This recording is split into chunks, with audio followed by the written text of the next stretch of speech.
Good morning, USA, and welcome to another episode of the Bernie or Bust Show. And happy almost Hanukkah. Let me start with Buttigieg says expanding medication abortion access could come with unintended consequences. This article is on Rewire News. This is from my friend Jerry Anthony Carbo II, 48 minutes ago. One of his friends said, I am so done with this candidate, and this really did it for me. Hearing him at the Education Forum made me realize just how fake he is on education. Not a snowball's chance in hell. Yeah, Mayor Pete. Okay, that's one thing about Mayor Pete. Then we got the wine cave down here. We got Shaq Brewster on NBC News. I can't believe NBC News is talking about Bernie. Let's hear a little bit about what's going on in Los Angeles. This debate stage that we've seen in this cycle so far, the sixth presidential debate, Senator Sanders got the most speaking time, more time than those previous debates. And in talking with his team and his campaign afterwards, they were really excited with what they saw from Senator Sanders. They said he was energetic, he was on message, they felt that he was fired up and really rode some momentum into that debate last night. And a few key takeaways from what we saw. Number one, that Medicare for all, it's something that we've been talking about since the beginning, a key divide in the party, and it became another source of division there on the debate stage last night. Senator Sanders was asked, would he accept a more moderate proposal if Medicare for all, that's his signature policy proposal, if Medicare for all didn't make it past the Senate, if it were rejected and didn't have the votes for support, would he support a moderate proposal? And it's something he kind of ignored. He didn't answer that question. And in talking with Nina Turner, who's one of his surrogates, regularly on the campaign trail with him, I asked her why he ignored that question, and she told me it's a question he simply cannot answer. He's pushing for Medicare for all and doesn't want to look like he's compromising so early. That's his goal, and that's what he is fighting for.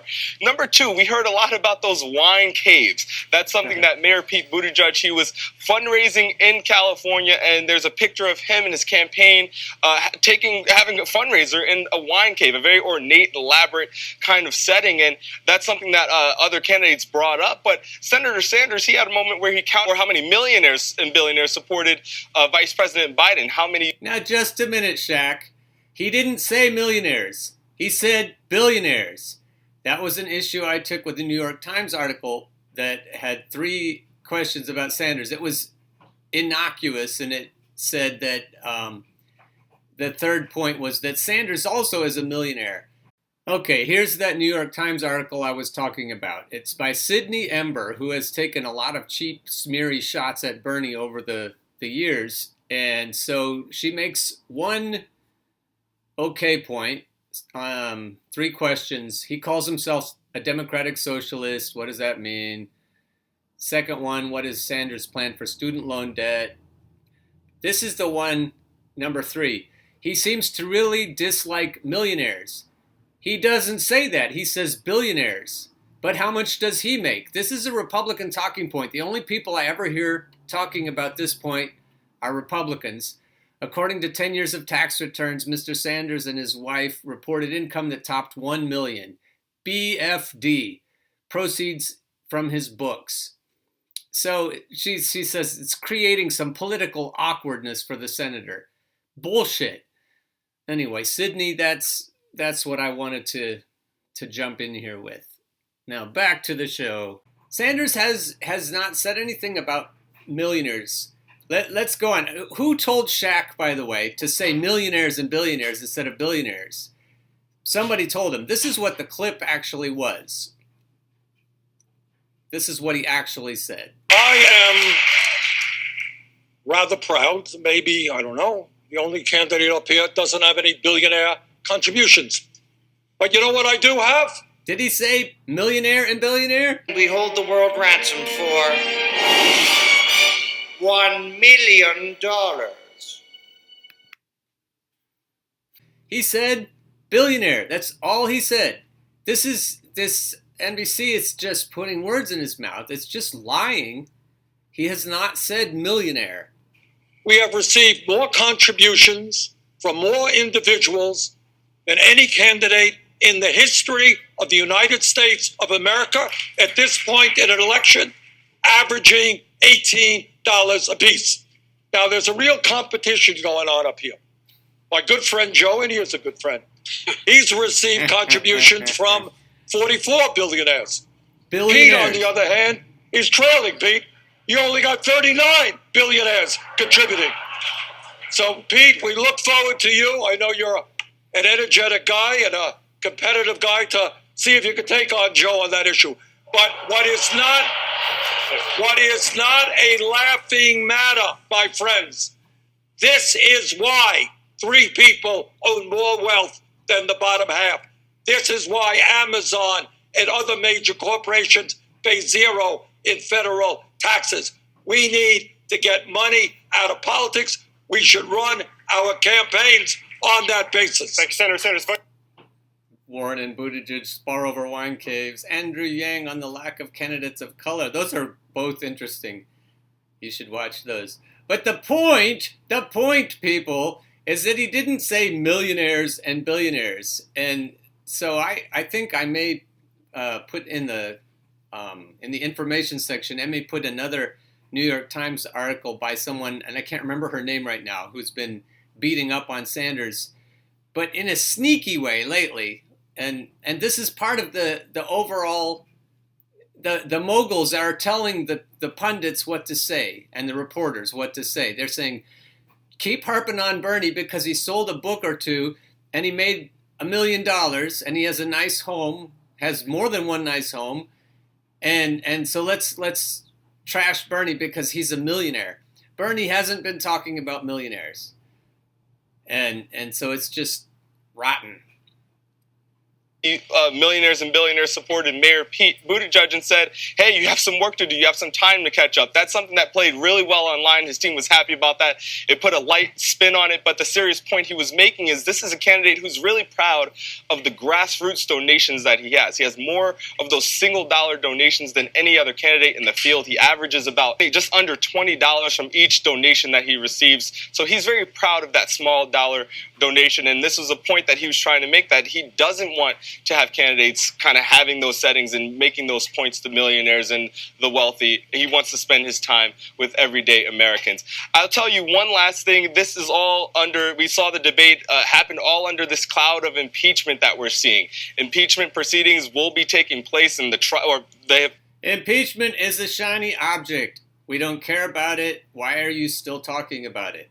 We know why you're still talking about it. You're trying to distract us, and you're trying to keep Senator Sanders off the campaign trail when he most needs to be on the campaign trail. Thank you, Nancy Pelosi. Passed in the House, and the trial will be happening in the Senate next year, which is expected. Senator Sanders is one of the 3 senators on stage who will have to leave the campaign trail and go back to Washington, D.C. to sit in on that trial. His campaign manager and senior advisor yesterday told me that he is prepared, and they are working through options that would give Sanders the flexibility to go to the trial by day and then fly to Iowa or fly to New Hampshire by night. It's just a sign of what the impact could be for these candidates on the trail who are senators but also have a job to do and want to be president and want to have action on the campaign trail. All right, I have to say I like Bernie's new suits. I like his new jackets and his sweaters. Just saying, you're looking good, Bernie. Bernie is the candidate who can beat Trump. Here's why. I'm not going to say too much about it because I mentioned this article yesterday. I forgot to link to it. So I went back and fixed that. So if you go to my article, my Medium article about pragmatism, and I quoted this article, but forgot to hot link to it. So now it's fixed. So if you're reading my article about pragmatism and progressivism, then you can access this article. It's a long article and well-researched and effing brilliant. I have to say that. This is a great article, and if you read the whole thing, you really understand what's going on in the Rust Belt, and you'll understand grubby populism a lot more. I just have to say, one point that really stood out in this article is that economic fear was a big factor in swinging people who had voted for Barack Obama over to vote for Donald Trump. It was the economics of their personal economic situation that really did it. Now we're jumping to Jordan Sheridan, where the overall message today on the Bernie or Bust show is to show that Warren and Buttigieg and Biden are not going to solve the economic problems of people in the Rust Belt or people of color or women or the economic crisis and so forth. It's really just showing that Mayor Pete and Elizabeth are posturing, and Biden, we already know he's just out there with it. He's a corporate sock puppet. So Jordan Sheridan, this is his Twitter. This has been the underlying contradiction of Elizabeth Warren's corruption warrior campaign. She did the same exact private, wealthy, wine cave donor fundraisers she denounces 5 minutes before running because of her Senate race. She had all this money, and she moved the money from her Senate race to her presidential race. So it casts doubt on her core convictions on big money in politics. And Jordan commented on his own tweet, "This doesn't negate her criticism of Wine Cave Pete, who is very much fraudulent, but it does ring shallow coming for her." Johnny Oxam says she has also promised to take big money again in the general if chosen. She said that when Cenk Uygur interviewed her. She told Cenk she's not for unilateral disarmament. She's going to take big money. She's going to take dark money in the general election. There's another comment. Wonky Warren is fake. She's an HRC stooge, just a player in the game to stop Bernie. She's just in there to stop Bernie. That word is starting to get out in the Twitterverse. She should do one decent thing in her life and betray the DNC and give her endorsement to Bernie Sanders and do it before Iowa, New Hampshire, Nevada, South Carolina, so the California race will be clear-cut Bernie versus Biden. And that's it for Biden. I agree with that. That's it for Biden. He'd be gone. Another comment. The people are catching on to the fact that Warren isn't quite what people had hoped she is, and it's why Sanders is pulling ahead of her in the polls. People value integrity, and no one has it, at least in this race, but Bernie. Wow, $3,000 selfies. As the saying goes, a picture is worth $3,000. Wafflin' Warren. Selfie. Okay, but now I want waffles. We know Wine Cave Pete can throw this at Warren since she received dark money before running, but we know he can't throw it at Bernie Sanders. Yes, Bernie has had success with books, but he doesn't accept dark money while saying he's for the people.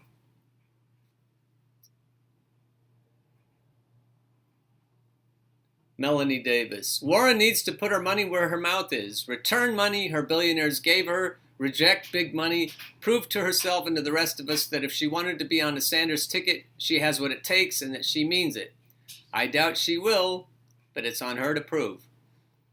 I love this idea. I hope it catches on and Elizabeth Warren listens and acts. The best part about it is that a couple of months ago, Bernie Sanders found out that a billionaire's wife donated to his campaign and he returned the money.